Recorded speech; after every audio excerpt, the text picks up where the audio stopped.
Anda masih bersama kami di Kompas Petang, saya Niluh Puspa. Saudara Ketua Harian Partai Gerindra Sufmi Dasko mengatakan pihaknya sedang mencari waktu agar Presiden terpilih Prabowo Subianto bisa melangsungkan pertemuan dengan Ketua Umum PDIP Megawati Soekarno Putri dan Ketua DPP PDIP Puan Maharani.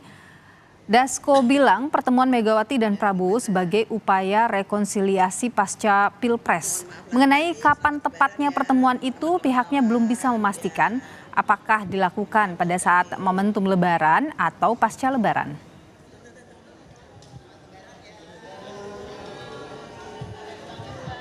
Pertemuan Pak Prabowo dengan Mbak Puan, Pak Prabowo dengan Bu Mega tentunya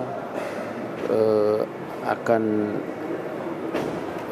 direncanakan, akan dibicarakan bersama, dan nanti pada saatnya akan diberitahu kepada wartawan kan gitu. Nah, ini kita belum tahu apakah kemudian Pak Prabowo ada di Indonesia pada saat Lebaran atau kemudian Bu Mega kemudian juga berencana ada di Indonesia.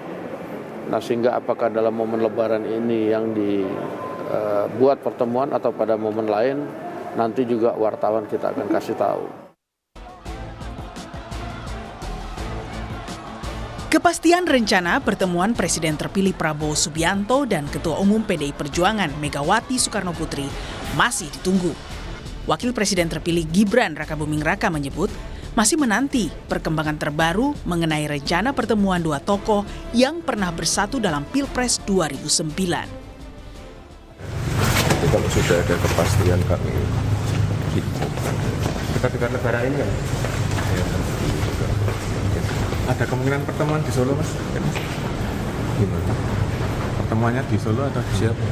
Lupa apa kok di Solo? Oh enggak ya? Ya enggak. Ya. Soal ya.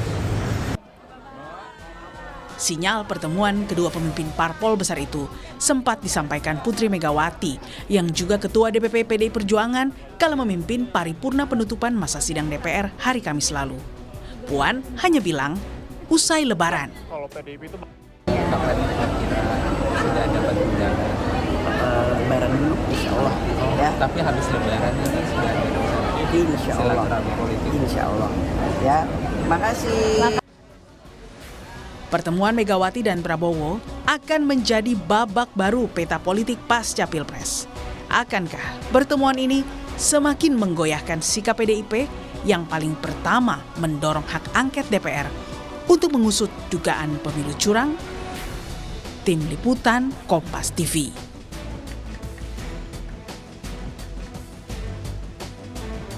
Baik Gerindra maupun PDI Perjuangan sama-sama sudah beri sinyal Megawati dan Prabowo akan bertemu usai Lebaran. Nah, bagaimana saudara kans pertemuan Megawati Prabowo di tengah sidang sengketa Pilpres? Kita akan bahas bersama politisi PDIP Ciko Hakim, juga ada politisi Gerindra Habibur Rahman dan juga Direktur Eksekutif Indikator Politik Burhanuddin Mutadi. Selamat sore Bapak-bapak, sehat selalu.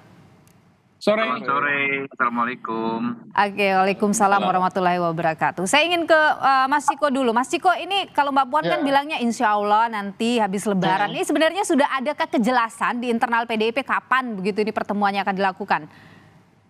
Yang pertama kita jangan bicara kejelasan dulu, kita bicara soal kemungkinan. Kalau kemungkinannya sangat mungkin. Jadi kalau pertemuan antara Ibu Mega dan Pak Prabowo, saya rasa juga bukan suatu hal yang harus digembar-gemborkan seakan-akan itu suatu hal yang besar ya.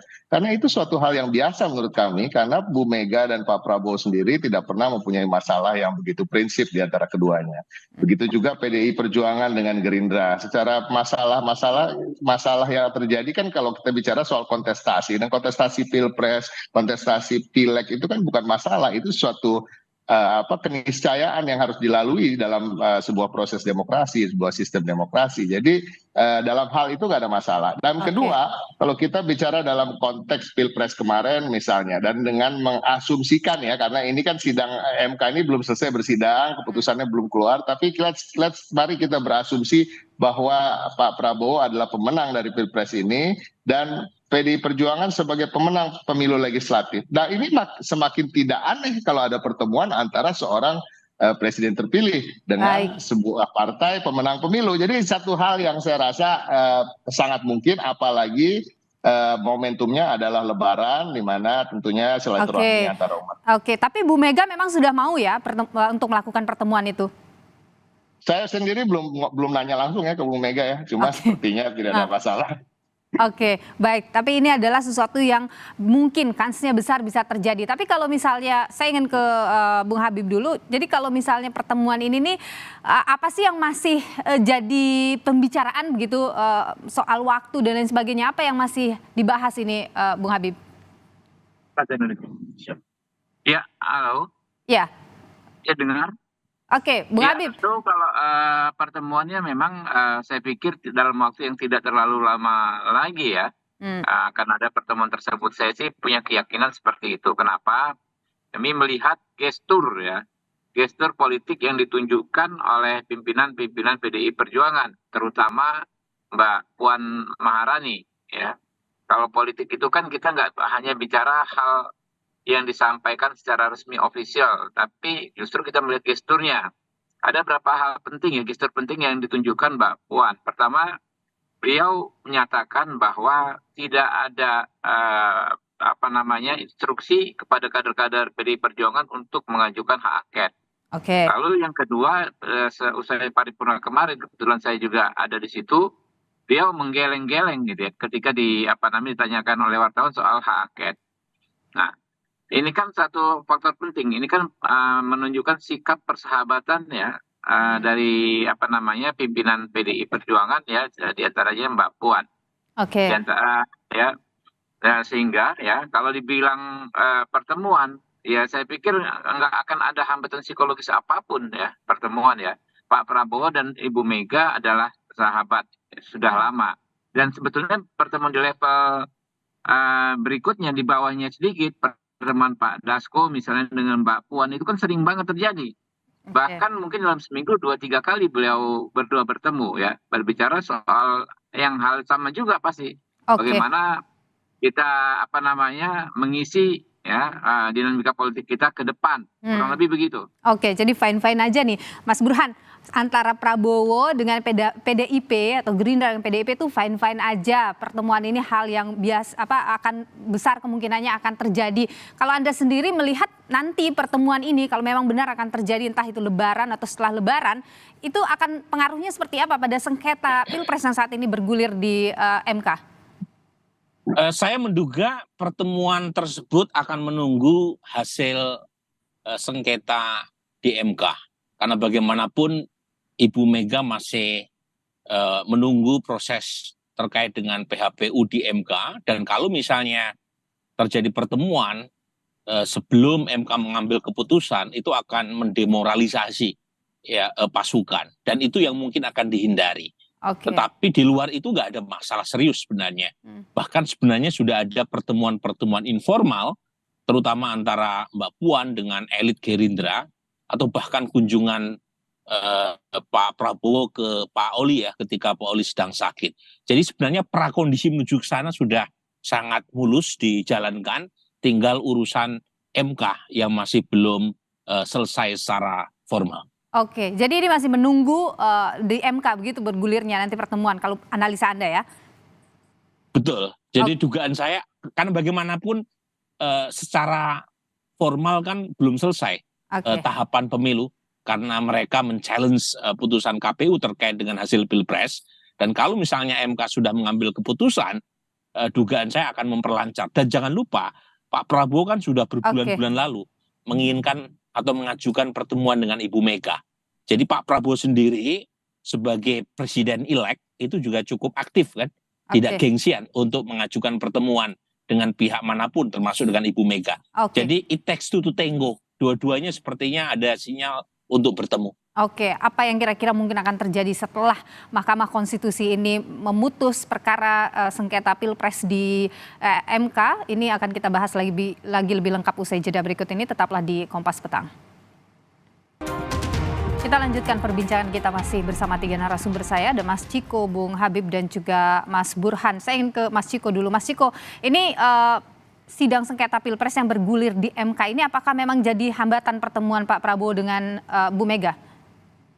bukan hambatan. Ini kan memang prosesnya kita kan masih menjalani proses pemilu. Dan kalau kita harus ingat bahwa proses pemilu itu belum betul-betul selesai sebelum sidang di MK ini selesai dan ada keputusan bagaimana putusan ini menjadi putusan yang positif untuk tim Ganjar Mahfud atau sebaliknya. Nah kita lihat itu. Nah ini yang menjadi bukan hambatan sebenarnya, ini lebih ke arah bahwa masih mengikuti proses itu karena kontestasi ini belum 100% finish. Jadi setelah itu barulah saya rasa lebih tepat ada pertemuan antara Bu Mega dan Pak Prabowo, walaupun tentu pembicaraannya Tapi seberapa bisa penting sih pertemuan banyak hal. Bu Mega dan Pak Prabowo ini bagi PDIP?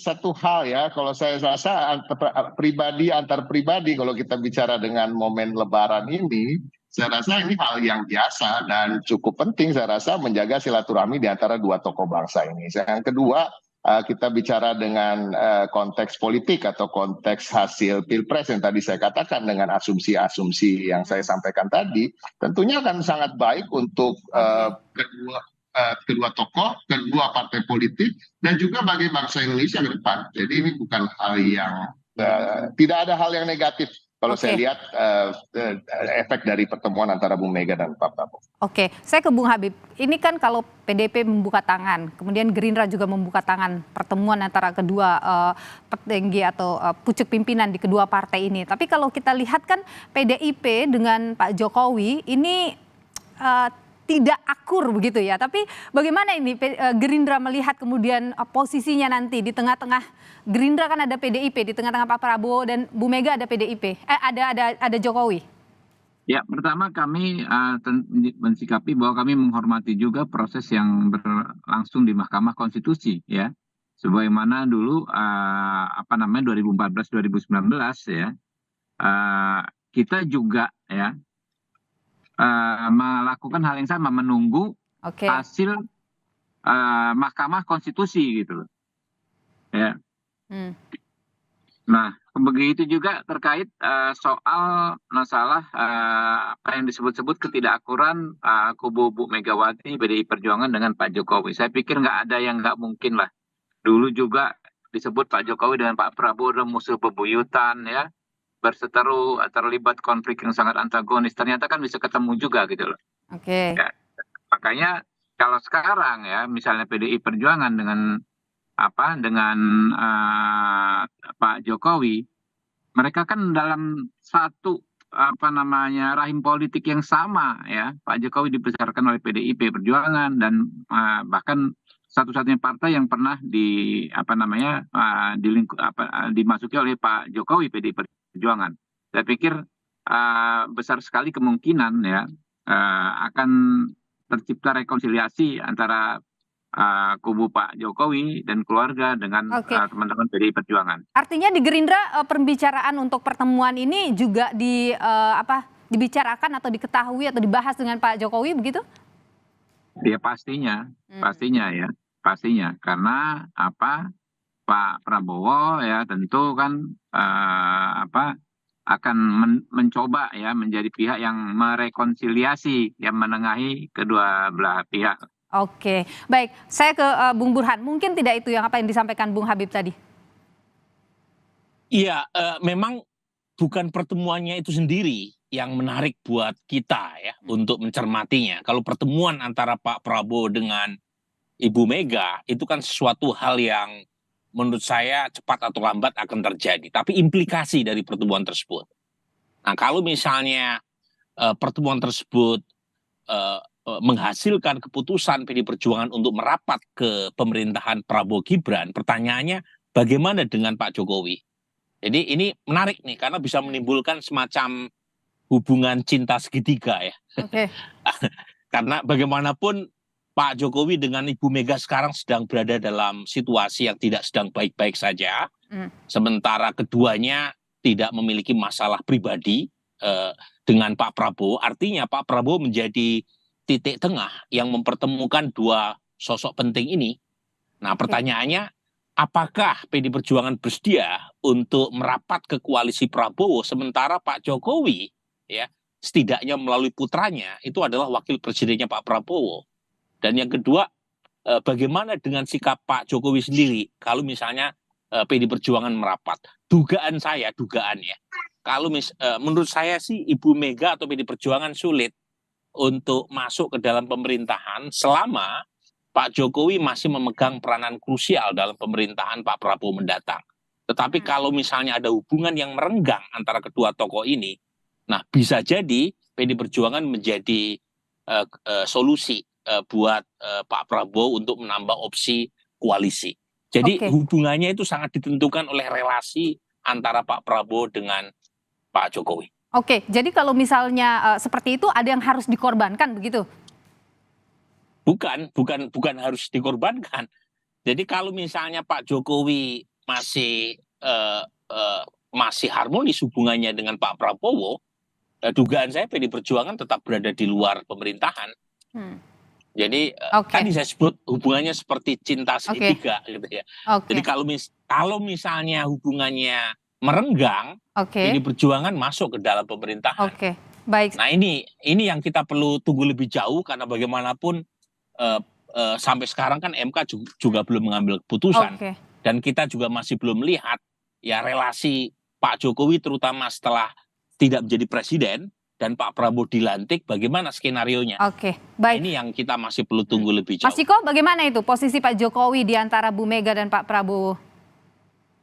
Saya rasa kita harus mulai dan sebenarnya dari dulu ya, bukan harus mulai sekarang, memisahkan entitas-entitas tokoh-tokoh ini satu dengan yang lainnya, apalagi Pak Prabowo dan Pak Jokowi gitu. Saya rasa juga Pak Prabowo juga lama-lama kelamaan akan merasa jengah juga dan risih kalau terus-menerus disatukan dalam satu renceng istilahnya dengan Pak Jokowi, karena beliau juga adalah pemimpin sebuah partai politik besar di negeri ini dan juga kedua sangat punya kemungkinan untuk benar-benar menjadi presiden yang terpilih, apalagi setelah sidang MK ini memberikan putusan. Jadi saya rasa PDI Perjuangan tidak melihat itu sama sekali dalam menyikapi pertemuan. Tapi tadi kan Mas Burhan itu kan dalam menyampaikan soal apa yang akan dihasilkan dari pertemuan itu. Kita belum mau sampai ke sana. Kita baru mau bicara soal menyikapi pertemuan ini dan kita menyikapinya dan menyambutnya dengan positif. Oke, baik. Saya ke Bung Burhan ya. Ke Bung Habib. Bung Habib, jadi apa yang kemudian mau dibawa ini oleh Gerindra ke PDIP kalau memang pertemuan itu terjadi, rekonsiliasi yang Anda sebutkan tadi? Masih di mute Bung Habib, maaf. Ya, kita percaya bahwa elit-elit kita itu pada dasarnya hatinya semua sama, merah putih. Ya. Jadi apapun dinamika yang terjadi nggak akan terlalu lama membekas. Ya, kita punya banyak sekali pengalaman. Dulu misalnya Gerindra nggak pernah ketemu dengan PKS, ternyata bisa 2 kali kita pemilu didukung PKS, ya. Begitu juga banyak tokoh, misalnya Pak Jokowi, saya sebutkan lagi ulang-ulang, Pak Jokowi dengan Pak Prabowo nggak bisa ketemu, ternyata bisa ketemu kok. Jadi saya sih optimis, ya. Kalau saya sih optimis, karena frekuensi pemikirannya sama, kita pengen melakukan yang terbaik untuk bangsa ini. Ini bukannya sekedar omon-omon, tapi memang sudah tradisi lah di elit kita, ya.